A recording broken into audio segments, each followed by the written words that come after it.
ბევრი ვიფიქრე, რა ყოფილიყო დღევანდელი თემა.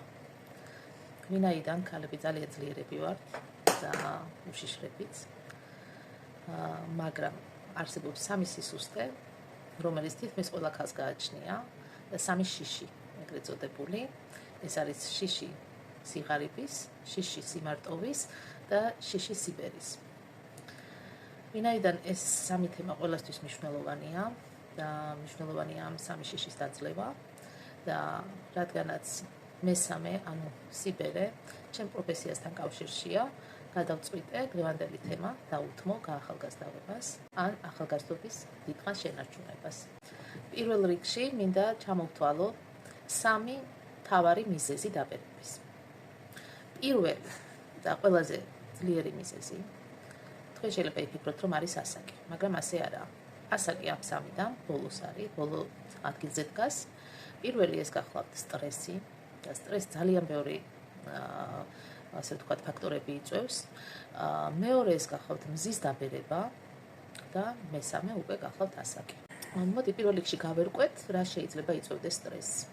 ამას თქვენ თვითონაც მიხვდებით, თუ დაფიქრდებით თქვენს ყოველდღიურ მოქმედებებზე, როგორი პყრობით კანს, თქვათ, რა მოქმედებებს აკეთებთ, რითი იწვევთ თქვენს ორგანიზმში სტრესს, ან რა იწვევს სტრესს, მაგრამ მე ვეცდები ჩამოვთვალო რამდენიმე მიზეზი. შეიძლება იყოს არაჯანსაღი კვება, შეიძლება იყოს არაჯანსაღი ძილი, მაგალითად გვიან დაძინება, გვიან გაღვიძება. შეიძლება იყოს ძილის არასწორი პოზა, თუ მაგალითად ადამიანი მუდმივად სახის ერთი და იგივე მხარეს იძინებს სახით, შეიძლება ამანაც გამოიწვიოს დააჩქაროს ნაოჭების ჩამოყალიბება. შეიძლება იყოს ეს ხშირი მიმიკები, ესეც სტრესია, ხშირი სიცილი, შეწუხებული სახის მიღება.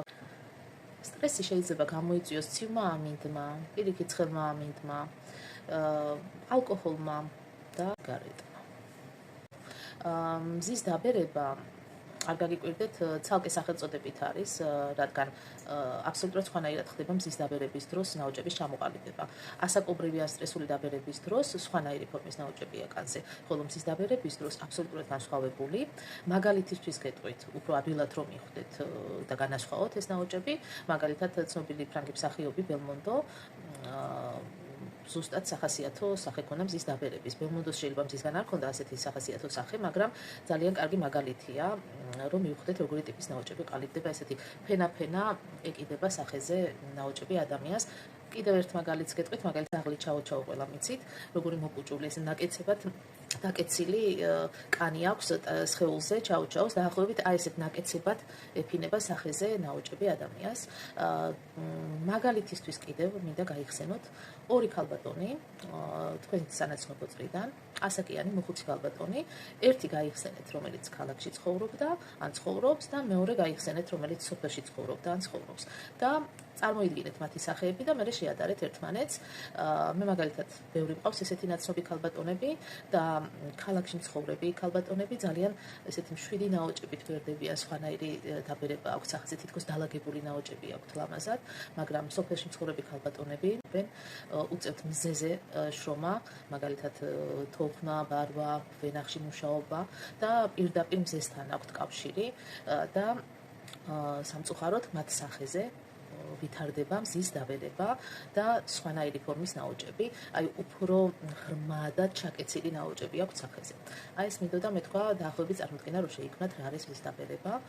შემდეგ ასაკსაც შეეხება, ასაკიც ძალიან ინდივიდუალურია, ზოგი ბერდება ადრე, ზოგი გვიან, ზოგი 30 წლის ასაკში უკვე დაბერებულია, ზოგი კი 50 და 70 წლის ასაკში კარგად გამოიყურება. ეს უკვე დამოკიდებულია გენეტიკაზე და რა თქმა უნდა, სახის მოვლაზე, როგორ უვლის ადამიანის სახეს და ზოგადად მის ჯანმრთელობას. მზეს რამდენიმე წუთი ჭირდება ზემოქმედება, რომ მოახდინოს კანში საკმაოდ საგრძნობი ცვლილებები.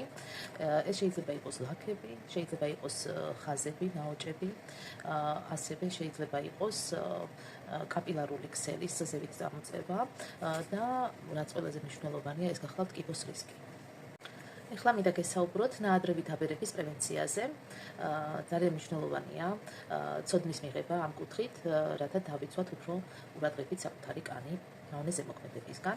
პირველ რიგში მინდა მზის ზემოქმედების პრევენციაზე გესაუბროთ, ყველას გაგონილი გაქვთ მზისნამცავი კრემები, სპრეი და სხვადასხვა სახით, რომელსაც ძალიან დიდი მნიშვნელობა აქვს. პირველ რიგში მინდა იცოდეთ, რომ ერთხელ წასული მზისნამცავი მთელი დღე არ მოქმედებს, მხოლოდ 2-3 საათი აქვს მას მოქმედების ხანგრძლივობა. ასევე მინდა იცოდეთ წარწერების გაშიფრვა კრემებზე. გინახავთ ალბათ როგორ წერია SPF 15, SPF 30, SPF 50, UVA და UVB. SPF აბრევიატურის განმარტებაა მზის დამცავი ფაქტორი, ხოლო ციფრები 15, 30, 50 დაახლოებით ესე შეგიძლიათ გაიგოთ. თუ აწერია თქვა 30, მზის სხივები 30 ჯერ უფრო მეტ დროში შეძლებენ კანის დაზიანებას. ეს იმის მანიშნებელია, რომ აბსოლუტური დაცვა არ არსებობს მზისგან. ეს მხოლოდ 2-3 საათით იცავს კანს და ისიც იცავს ჭრილში და არა პირდაპირ მიფიცხებულ მზეზე. პირდაპირ მიფიცხებულ მზეზე კანი მაინც იწვება, მაინც ზიანდება, რადგან ეს სასწაულმოქმედი ფილტრები არ არის, უბრალოდ ეს ფილტრები გვიცავენ მაგალითად შენობიდან შენობაში გადაადგილების დროს ან ჭრილში ყოფნის დროს. აქედან გამომდინარე ხვდებით ალბათ, რომ მზეზე ყოფნა არ არის სასურველი და სწორედ ამიტომ გამოიგონეს სათვალეები, ამიტომ გამოიგონეს ქოლგები, ამიტომ გამოიგონეს შლიაპები, ეგრეთ წოდებული კეპები და ასე შემდეგ. UVA და UVB წარწერებს, აბრევიატურებს.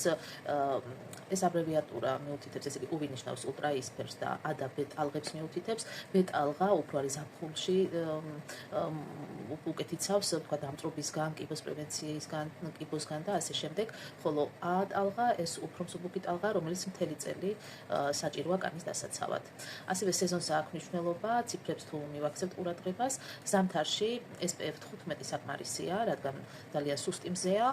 ზაფხულში ჩვეულებრივ ქალაქის პირობებში 30 SPF 30 საკმარისია, ხოლო თუ მივდივართ ზღვაზე და გვიწევს მზის აბაზანების მიღება, რა თქმა უნდა გამოვიყენოთ SPF 50, ვინაიდან მზის აბაზანის დროს გამორიცხულია მზის ზემოქმედებისგან დაცვა, მხოლოდ და მხოლოდ გვიცავს იმისგან, რომ არ დავიწვათ ზედმეტად და მივიღოთ თანაბარი რუჯი. ესე იგი, ეს არის მზის სხივი, რომელიც აპროვოცირებს კიბოს უჯრედების წარმოქმნას, ასევე ხელს უწყობს კოლაგენის დეგრადაციას. კოლაგენი მნიშვნელოვანია კანის სიმკვრივისთვის და სწორედ ამიტომ არის რუჯის მიღების შემდეგ კანი უფრო ესეთი მოშვებული და მოდუნებული ხდება, სიმკვრივეს კარგავს.